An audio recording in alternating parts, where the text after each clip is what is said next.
குரு ஆஸ்ட்ரேலிய நேயர்கள் அனைவருக்கும் வணக்கம். 21 ஜூன் 2026 ஞாயிற்றுக்கிழமை இருந்து 27 ஜூன் 2026 சனிக்கிழமை வரை கும்பராசிக்கான வார ராசி பலன்.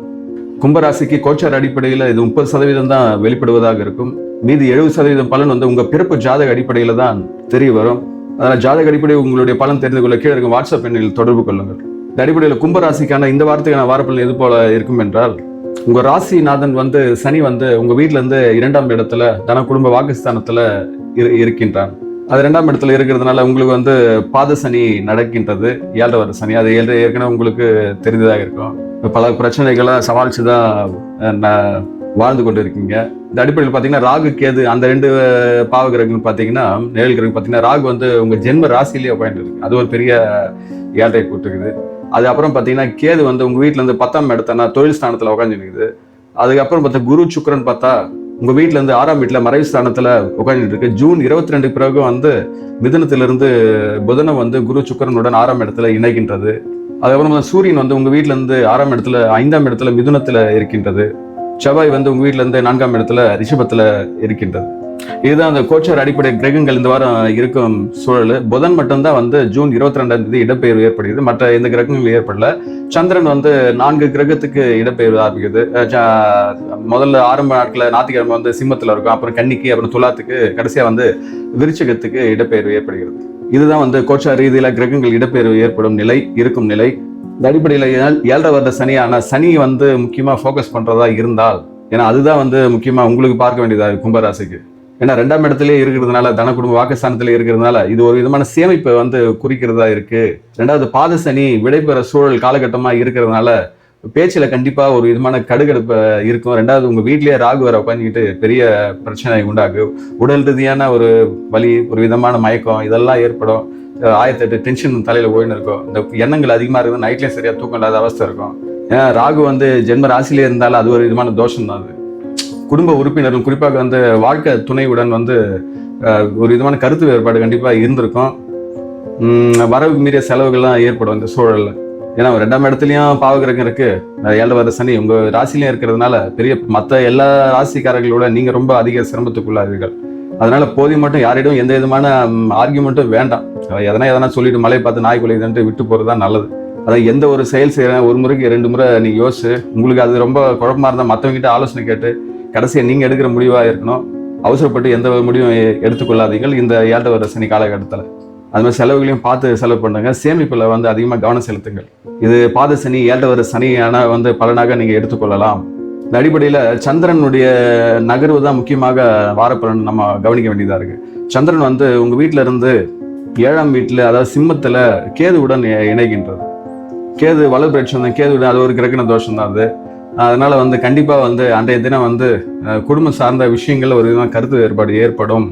ஞாயிற்றுக்கிழமை தான். 2வது சந்திரனும் சூரியனின் உத்தர நட்சத்திரத்துல உட்கார்றதுனால, சூரியனும் மறைவுல 6ஆம் இடத்துல இருக்கிறதுனால கண்டிப்பா முன்கோவம், ஒரு விதம் கடுகடுப்பு, நீங்க எதனா நியாயமா பேசுற விஷயம் கூட மற்றவங்க அநியாயமா எடுத்துக்கொள்வார்கள். இது சார்ந்த பிரச்சனைகள் வராமல் பார்த்து கொள்ளுங்கள். இது நட்பு ரீதியாகவும் எதிரொலிக்கும், கணவன் மணி உறவுலையும் எதிர்க்கும். காதலிகளாக இருந்தால் அவங்க சைட்லயும் பிரச்சனை உண்டாகும். அதான் போதி மட்டும் உங்க சைட்ல நீங்க விட்டு கொடுத்து போவது நல்லது. வேற வழி கிடையாது. ஏன்னா சூழல் எல்லாமே உங்களுக்கு அகைன்ஸ்டா தான் இருக்கு. அதுக்கப்புறம் பாத்தீங்கன்னா திங்கட்கிழமை, செவ்வாய்க்கிழமை, அதாவது 22, 23 இந்த தேதியில பாத்தீங்கன்னா சந்திரன் உங்க வீட்டுல இருந்து 8ஆம் வீடான கன்னிக்கு இடப்பெயர்வு ஏற்படுகிறது. அதே உத்திர நட்சத்திரத்துல உட்காரும், அப்புறம் அஸ்த நட்சத்திரம், சித்தனை 3 நட்சத்திரத்துல உட்காரும். ஆனா கன்னிக்கு இடப்பெயர்வு ஏற்படுறதுனால உங்க ராசியிலிருந்து கணக்கு பண்ணும்போது கன்னின்றது 8ஆம் வீடு. 8ல சந்திரன் மறைகிறதுனால அது சந்திராசிரமம் இருக்கணும். மனம் சார்ந்த ஒரு குழப்பம், தெளிவான முடிவு எடுக்காதனம், ஏற்கனவே வாகிய பிரச்சனை, ஏற்கனவே கடுகடுப்புல இருந்த பொழுது அப்படியே தொடர்வதாக இருக்கும். அதனால அந்த 2 நாட்களையும் அதாவது 22, 23 நாட்களையும் நீங்க போதி மட்டும் அமைதியா கடந்து செல்வதுதான் நல்லது. ஆன்மீக பயிற்சியான யோகா தியானம் செய்து பொறுமையா ஆலை வழிபாடு செய்து எந்த விதமான பெரிய முதலீடு திட்டங்கள்லாம் எதுவும் இது பண்ணாம ஏற்படுத்திக் கொள்வது நல்லது. ஏன்னா மனசுல ஒரு தேவையில்லாத இனம் புரியாத பயம் இருக்கும், வீண் அலைச்சல், காரியங்களை ஏற்படுற தடை இதெல்லாம் உண்டாகும், உடல் சோர்வு. அதனால தொலைதூர பயணங்கள்லாம் பொதி மட்டும் அவாய்ட் பண்ணிங்க. யாரிடம் எந்த வாக்குவாதம் செய்ய வேண்டாம். இதுக்கப்புறம் பாத்தீங்கன்னா 24, 25, 26 அதாவது புதன்கிழமை, வியாழக்கிழமை, வெள்ளிக்கிழமெல்லாம் பாத்தீங்கன்னா சந்திரன் உங்க வீட்டுல இருந்து 9ஆம் வீட்டுல பாகிஸ்தானத்துல நகர்றதுனால, அதுக்கு முன்னாடி ஞாயிற்றுக்கிழமையில இருந்து செவ்வாய்க்கிழமை இருந்த அந்த ஒரு விதமான கடுகடுப்பு, சந்திராஷ்டம காலம் எல்லாம் முடிஞ்ச ஒரு விதமா ஆசுவாசம் வரும்.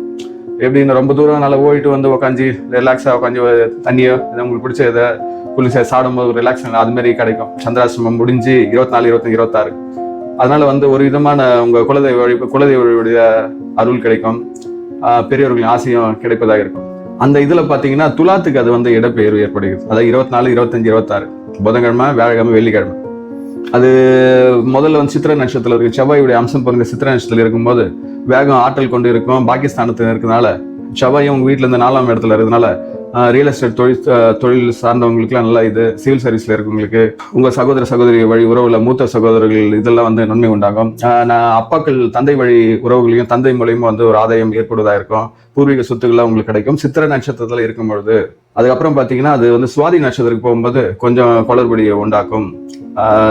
சந்தோஷம் வர நேரத்திலேயே கொஞ்சம் சலசலப்பையும் உண்டாக்கி விட்டு போகும். ஏன்னா வந்து 6ல வந்து அந்த சுக்கிரன் வந்து மறைவு இருந்து அந்த உச்சகுரு இருக்கிறதுனால பெரிதா பாதிப்பு இருக்காது. புதனும் வந்து இணையறதுனால ஒரு சுபத்துவம் தான் இருக்கும். இருந்தும் வந்து 7 வர சனிக்கால சூழலை மறந்துடாதீங்க. 2வது சனியை வந்து உங்க 8ஆம் இடத்துல கன்னியை 7ஆம் பார்வையா பார்க்கின்றது. இதெல்லாம் வந்து கவனம் எடுத்துக்கொள்ளுங்கள். சந்தோஷம் வந்து ஒரு 10 மடங்கு வருதுன்னா பிரச்சனைகள் வந்து கூடிய வந்து இன்னும் 2 மடங்கு சேர்த்து 12 மடங்காக வரும். அதனால இருக்க சாதக பாதங்களை புரிஞ்சு அதுக்கேற்ற மாதிரி விஷயங்களை அணுகுங்கள். அதுக்கப்புறம் பாத்தீங்கன்னா சந்திரன் வந்து கடைசியா வந்து சனிக்கிழமை வந்து விருச்சிக ராசிக்கு செல்கின்றது. அது கரெக்டா வந்து சனிக்கிழமை வந்து அதுடைய நட்சத்திரமான சனி நட்சத்திரம், உங்க ராசிநாத நட்சத்திரமான அனுஷ நட்சத்திரத்துல சந்திரன் அமர்கின்றது. அப்போ 2ஆம் இடத்து தன்மையை வந்து 10ஆம் இடத்துல வெளிப்பட்டுதான் இருக்கும். தொழில் சார்ந்த விஷயங்கள்ல, குடும்ப சார்ந்த உறவுகள், அந்த இதெல்லாம் வாக்குவாதம் ஏற்படும். உங்களுடைய மேலதிகாரிகளுடைய இதெல்லாம் அவங்ககிட்ட போதி மட்டும் வாக்குவாதங்கள்லாம் தவிர்த்து கொள்ளுங்கள். சக ஊழியர்களும் பிரச்சனை இருக்கும். தொழில் சார்ந்த அலைச்சல் உண்டாகும். இதனால நைட்ல தூக்க வராத தனம் இருக்கும். அன்றைய பொழுது உங்களுக்கு ஒரு விதமான பெரிதாக இம்பாக்ட் இருக்காது. இருந்தும் வந்து சனி குருவுடைய பார்வை 5ஆம் பார்வையா இருக்கிறதுனால பெரிதளவு பாதிப்பு இருக்காது. ஆனா அதோடைய இது உணரலாம். ஜோனு மழை பெய்யலாம், தூரம்லாம் விட்டு போற சூழலாம். 2வது செவ்வாய் பார்வையும் வந்து 7ஆம் பார்வையாக பார்க்கின்றது. அதனால வேகம் ஆற்றல் கொண்டு துடிப்பா இருப்பீங்க. அதே நேரத்துல அந்த அதை சார்ந்த மனக்கவலைகளும் உண்டாகும். ஏன்னா விருட்சகத்துல வந்து சந்திரன் பயணிக்கும் அது ஒரு விதம் நீச்சம், அது மன ரீதியான ஒரு பலவீனம் ஏற்படும். அந்த பதட்டமா இருக்கிறது ஒரு வேகம் தானே. அவர் படபடப்பாரு, எதை செய்யணும்னு தெரியாம முட்டி மோதுறது தானே. இதெல்லாம் அந்த சூழலை ஏற்படும். அது தொழில் சார்ந்த வேலை சார்ந்த நிலையில இது வந்து அதிகமா வெளிப்படுவதாக இருக்கும். அது சார்ந்த வாக்குவாதம் கருத்து எல்லாம் வந்து கொஞ்சம் சண்டைக்கு எடுத்து போகாது பார்த்து கொள்ளுங்க. இந்த அடிப்படையில் சந்திரனுடைய இடப்பெயர்வுல ஏற்படுற சாதக பலன்கள் வந்து கும்பராசிக்காரன தங்களுக்கு வெளிப்படுவதா இருக்கும்.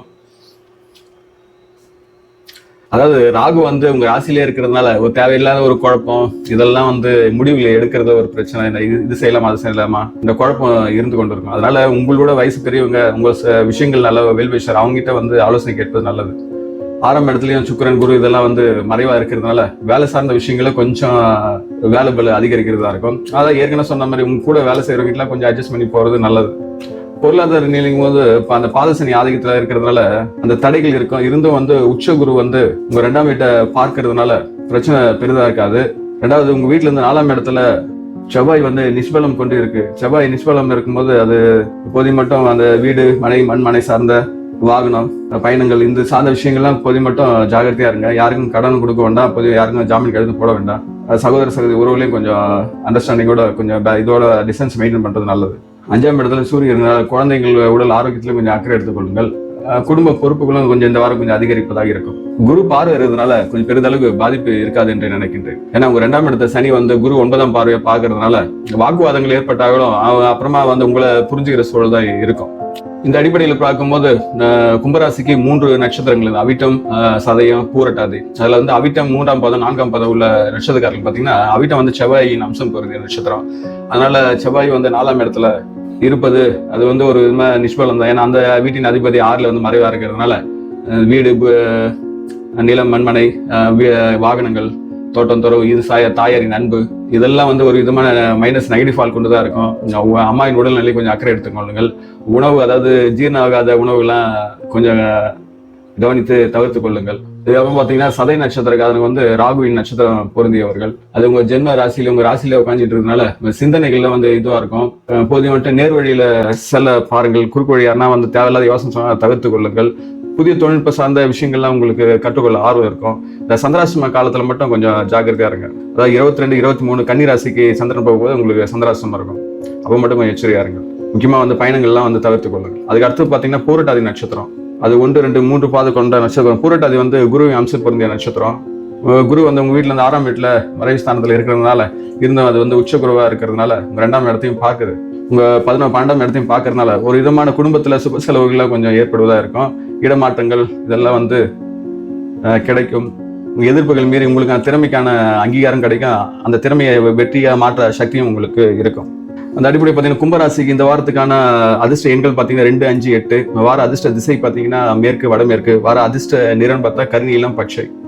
ஆன்மீக பரிகாரம்னு எடுத்தீங்கன்னா பாத சனி இருக்கிறதுனால ராசியில வந்து ராகு இருக்கிறதுனால அதோடைய தாக்கத்தை குறைக்கிறதுக்கு சனிக்கிழமைனா ஆஞ்சநேயருக்கு வந்து துளசி மாலை சாற்றி வழிபடலாம்.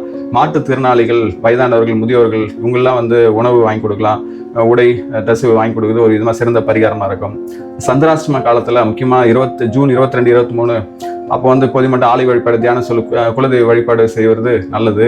தினமும் வந்து கந்தசஷ்டி கவசம் படிக்கிறது ரொம்ப சிறப்பாக இருக்கும். மனதில் இருந்த குழப்பங்களை நீங்கி ஒரு தெளிவு உண்டாக்கி கும்பராசிக்காரர்கள் தாங்கள் இந்த வாரத்தில் வாழ்வில் அனைத்து வளங்களும் பெற்று சிறப்புடன் வாழ எல்லாம் வல்ல அந்த இறைசக்தியை நான் பிரார்த்திக்கின்றேன். இக்காணொலி வந்து உங்க நட்பு கொண்ட உறவு கொண்ட ராசி கொண்ட வாட்ஸ்அப் குரூப்பில் பகிர்ந்து கொள்ளுங்கள். இதுவரை நம் சேனலுக்கு நீங்க சப்ஸ்கிரைப் செய்து கொள்ளுங்கள். தாங்களும் தங்கள் அன்பு குடும்பம் வாழ்க வளமுடன்.